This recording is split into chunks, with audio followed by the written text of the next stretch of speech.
What's fucking ACT? Dr. Porter yelled as he stormed into room 3 of the Pediatric Cardiac Intensive Care Unit at Children's Hospital of Biloxi. The ACT is 140, sir, replied the perfusionist managing the ECMO circuit. I told you I wanted the ACT to be 160 to 180. Why isn't it 160 to 180? Well, sir, we are getting some conflicting orders regarding the ACT goal. Due to the massive amount of bleeding from the chest tubes, we had been told that we were not adjusting the heparin infusion based on ACT, explained the respiratory therapy supervisor. What's your name, son? Dr. Porter asked rhetorically. As Gary opened his mouth to reply, he was rudely interrupted by the words, Never mind your name. Who told you to think? I give the orders and you follow them. That's how this works, screamed Dr. Porter. I just walked through the entryway doors leading to the Pediatric Cardiac Intensive Care Unit to meet Dr. Slovak, one of my cardiac intensive care colleagues, so that she could provide patient handoff as I was taking over service responsibilities for the week. We looked at one another as we heard the commotion that appeared to be coming from room 3 of the CICU, so we both rushed down the hall to see what was going on. Astrid and I arrived at the doorway of room 3 to discover a scene best described as a hybrid between a low-budget horror film due to the massive amount of blood hemorrhaging from the patient and a 1980s human resource video showing an extreme example of workplace violence. Astrid and I looked at one another with shock and disdain as we witnessed Dr. Porter's tyrannical behavior, his face cherry red, radiating unfathomable rage. In such an uncontrollable manner it seemed pathologic, suggesting a source housed deep within.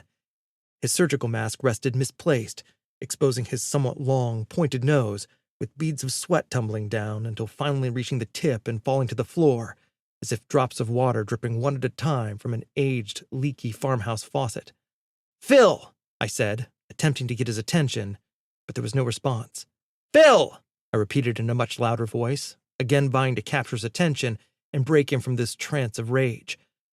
The room was comprised of Dr. Porter and his 5 victims, who, believe it or not, also happened to be employees and human beings as verified by Human Resources, and by anyone with a conscience for that matter.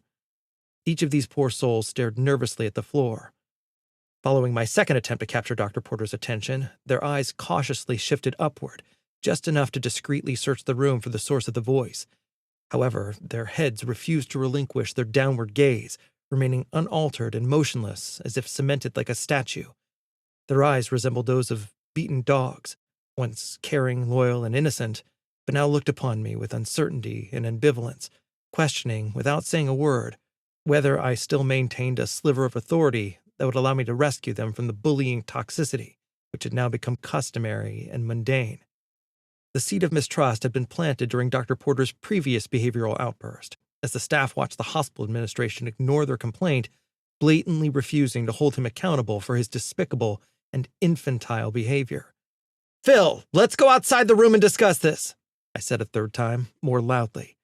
Dr. Porter momentarily ceased yelling as he turned toward the sound of my voice, eventually making eye contact with me as he stomped angrily toward the door. As he reached the doorway, we exited the room in unison as he continuously shook his head side to side, muttering to himself like a spoiled toddler who'd just been told they cannot have ice cream before finishing their dinner. Phil Porter was a somewhat legendary physician in the field of pediatric cardiac surgery. He was world-renowned for 2 major skills, the first of which was his elite technical surgical skill, and in particular his ability to operate with great precision on even the tiniest of babies with complex congenital heart defects.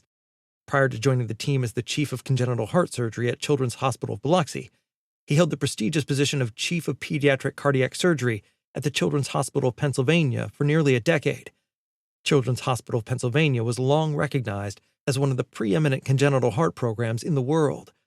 Since his departure, Phil had held 2 other chief positions, both of which were short-lived. His most recent position lasted 2 years, while his leadership position prior to that lasted an astonishing 2 months before he was asked to leave. Which leads us to the second skill that Phil Porter was nationally renowned for, being a world-class asshole. Previous staff and colleagues were quick to share that after a decade of his shenanigans in Pennsylvania, he was asked to leave, and speak to this day of the glorious celebration that occurred upon his departure. While Dr. Porter claimed his voluntary departure, it was said that if he stayed much longer, the choice would no longer have been his to make.